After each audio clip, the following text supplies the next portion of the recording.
Hi everyone, a blessed, wonderful, wonderful day po. Yes, we are being blessed with another day, with another life po para po makasama po ang ating mga mahal sa buhay.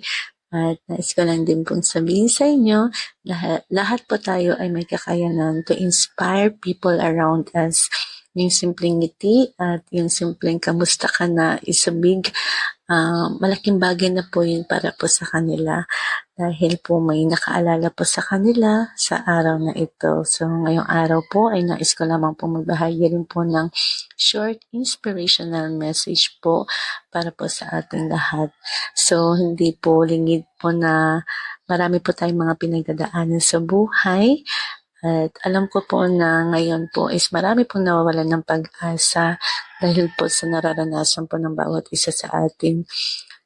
Marami pong reason to move forward. Isipin po natin yung mga taong nakapaligid sa atin, yung nakakapag-inspirasyon po sa atin para magpatuloy po sa buhay at kung ano yung purpose mo para magawa mo po yung nais mo pong gawin sa buhay mo.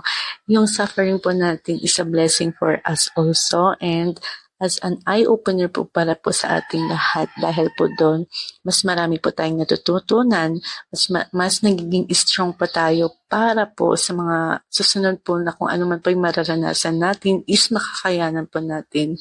So, isipin mo kung ano po yung future ahead of you kapag nalagpasan mo po yung lahat ng mga pagsubok na yon. So, wala pong suffering na hindi po nakakaranas ng blessing. So, yun po yung lagi po nating iisipin. One step ahead of you is a blessing na po yun. It's a victory for you. Kaya mag-move forward ka at i-treat mo yung suffering mo as a blessing. So, yun lamang po. Maraming salamat.